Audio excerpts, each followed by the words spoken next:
আজি আপোনালোকক বিটৰ ৰসেৰে কেনেকৈ লিপষ্টিক আৰু ব্লাছাৰ তৈয়াৰ কৰিব পাৰি তাকে দেখুৱাম। অলপ মন দি চাব আৰু ঘৰতে বনাই এবাৰ ট্ৰাই কৰিবচোন। খুবেই ভাল ৰিজাল্ট হয়। এনেদৰে বিটৰ ৰস উলিয়াই ফ্ৰিজত আধা ঘণ্টা 1 ঘণ্টা ৰাখি দিব। ৰাখি দি অলপ গোট মাৰিলে তাতে আপুনি কিছু এনেকৈ খালী এটা লিপষ্টিক ডাব্বা লৈ ল'ব। মোৰ এইটো বেবী লিপছৰ ডাব্বা আছে। এনেদৰে আটাইখিনি গোলাপ জল, গ্লিচাৰিন আৰু ভেচলিন তিনিওটা মিশ্ৰণ ভালদৰে ফেটি লৈ লিপষ্টিক বক্সটোত মই এনেকৈ ভৰাই ল'ম আৰু অলপ অলপ দিব দি যাতে গাঢ়া হয়। ফ্ৰিজত থৈ দিলে গোট মাৰিব তেতিয়া আপুনি ব্লাছাৰ হিচাপে, লিপষ্টিক হিচাপে ইউজ কৰিব পাৰিব। বহুতে ধুনীয়া ৰিজাল্ট হয়। একদম বেবী পিংক কালাৰ হৈ যায়।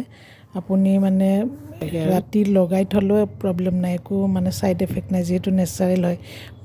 ভেচলিনটো আপোনাৰ কামত দিয়ে, গোলাপ জলটো আপোনাৰ কামত দিয়ে, গতিকে গোটেইখিনি নেচাৰেল।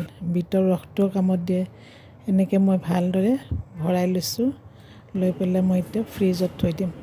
ফ্ৰিজত থোৱাৰ পিছত গোট মাৰিব। এতিয়া মই লগাই চাব, ইমান ধুনীয়া ৰিজাল্ট হয়। দেখিছে কি ধুনীয়া কালাৰ, বহুতেই ধুনীয়া হয়। এনেকৈ লগাই চাবচোন, একদম ভাল পাৰফেক্ট ৰিজাল্ট হয় আৰু লগাই চাব আৰু খুবেই ভাল লাগে। স্কিনখন একদম গ্ল' কৰে আৰু একদম বেবী পিংকৰ দৰে হয় আৰু 18 বছৰৰ পৰা 40 বছৰলৈকে আৰামত লগাব পাৰে। সৰু ছোৱালীবিলাকেও লগাব পাৰে, একো নহয়। বহুতেই ধুনীয়া। দেখিছে কিমান ভাল লাগিছে। এনেকৈ কৰি চাবচোন। কিছুমান ঘৰুৱা প্ৰসাধন ইউজ কৰিব পাৰিলে বহুতেই ভাল, কাৰণ লিপষ্টিকবিলাকক কিবা পোকৰ পৰা বনায়, কিবা বনায়। সেইকাৰণে সেইবিলাকৰ পৰা এভইড কৰি যদি ঘৰতে বনাই ল'ব পাৰে কিমানে ভাল হ'ব, নহয় জানো? সেইকাৰণে মই কিছুমান এনেকৈ বনাই লৈ ফ্ৰিজত থৈ দিওঁ আৰু নিজে ইউজ কৰোঁ।